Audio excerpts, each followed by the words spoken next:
Bismillahirrahmanirrahim. Assalamualaikum warahmatullahi wabarakatuh. Perkenalkan, nama saya Ayu Wulandari dengan NIM 2421021, Prodi Pendidikan Guru Madrasah Ibtidaiyah, Fakultas Tarbiyah dan Keguruan. Baiklah, di sini saya akan menjelaskan tentang konsep penelitian tindakan kelas untuk memenuhi mata kuliah metode penelitian pendidikan dasar. Langsung saja, selamat menyaksikan video di bawah ini.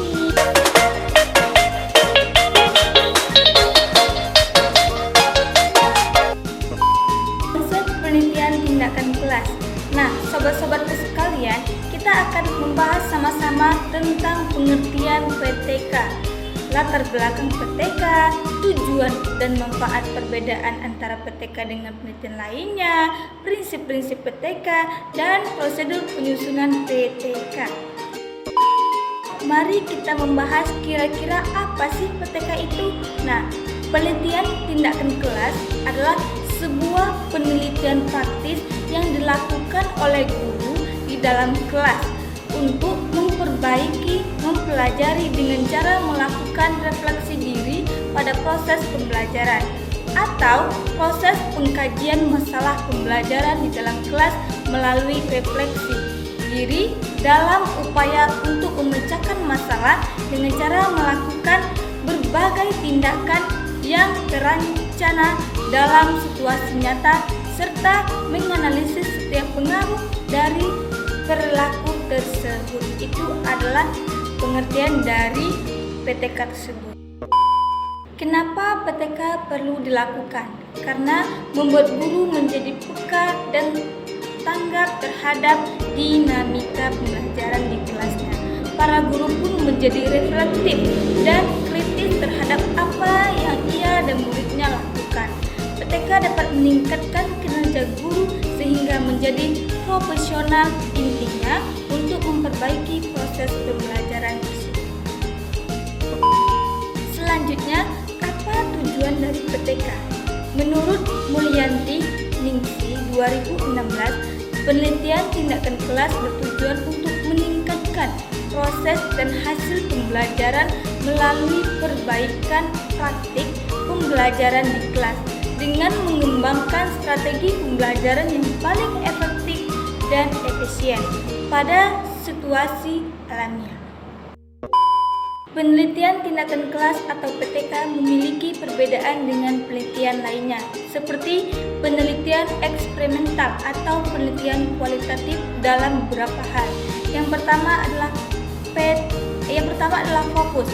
PTK fokus pada perbaikan praktis dan proses pembelajaran di dalam kelas secara langsung. Sedangkan penelitian lainnya mungkin memiliki fokus yang lebih luas atau berbeda. Yang kedua, lingkungan. Lingkungan PTK dilakukan di lingkungan kelas atau tempat belajar nyata.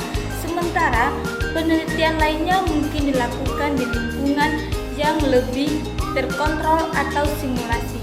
Yang ketiga, partisipasi. PTK melibatkan partisipasi langsung dari guru atau praktisi pendidikan dalam perencanaan, pelaksanaan, dan evaluasi. Sementara penelitian lainnya mungkin melibatkan subjek penelitian yang berbeda. Nah, yang keempat adalah tujuan. Tujuan utama PTK adalah meningkatkan praktik pengajaran dan pembelajaran. Sementara penelitian lainnya mungkin tujuan yang lebih beragam seperti mengeksplorasi teori-teori baru, menguji hipotesis, atau mengidentifikasi asli pola-pola umum. Yang kelima adalah siklus.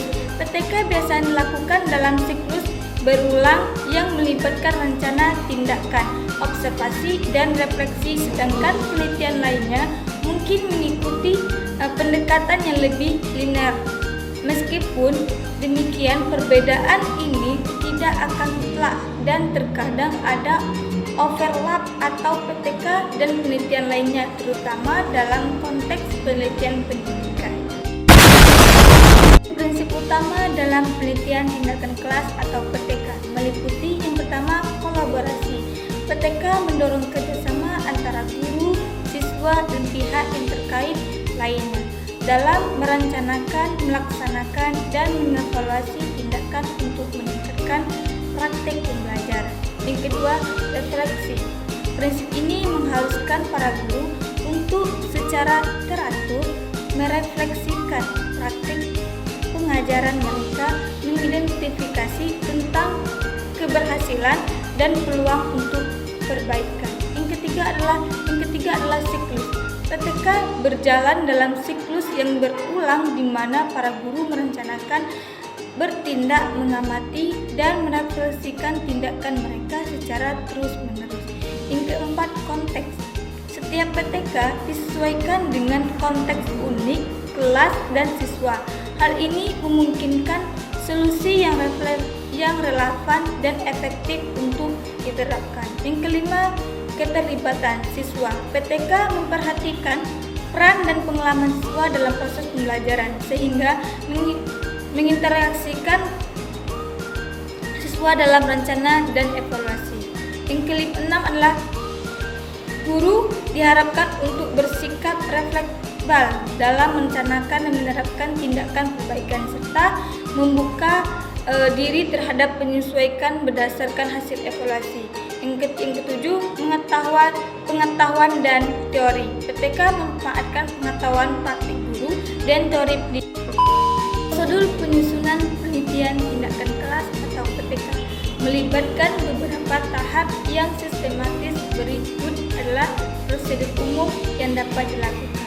Yang pertama, identifikasi masalah. Identifikasi masalah atau tantangan spesifik dalam praktik mengajar dan pembelajaran yang ingin kita perbaiki atau teliti. Yang kedua, perencanaan. Perencanaan tindakan atau strategi yang akan diimplementasikan untuk mengatasi masalah yang diidentifikasi.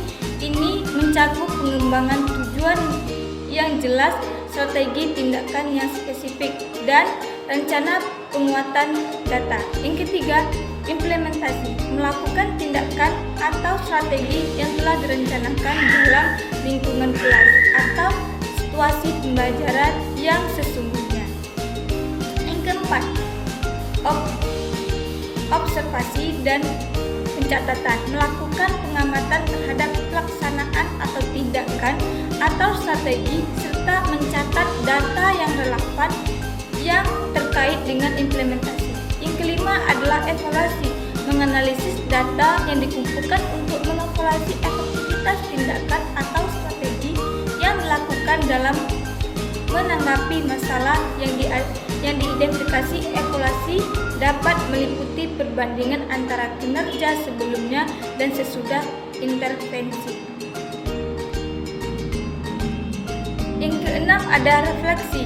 Refleksi ini hasil evaluasi untuk memahami pembelajaran yang diperoleh dari proses PTK termasuk keberhasilan, tantangan, dan peluang untuk memperbaiki di masa depan. Yang ketujuh adalah revisi dan tindakan tujuan nyata. Berdasarkan hasil refleksi, melakukan revisi pada tindakan atau strategi yang telah dilakukan secara merencanakan tindakan tujuan untuk terus meningkatkan praktik mengajar yang pembelajaran. Sekalian, mungkin cukup di sini pembahasan kita tentang PTK. Jika ada salah kata, mohon dimaafkan karena kita sama-sama belajar. Semoga ilmu yang kita pelajari hari ini bermanfaat untuk kita semua. Amin ya rabbal alamin. Saya ucapkan terima kasih. Wassalamualaikum warahmatullahi wabarakatuh. Selamat menunaikan ibadah.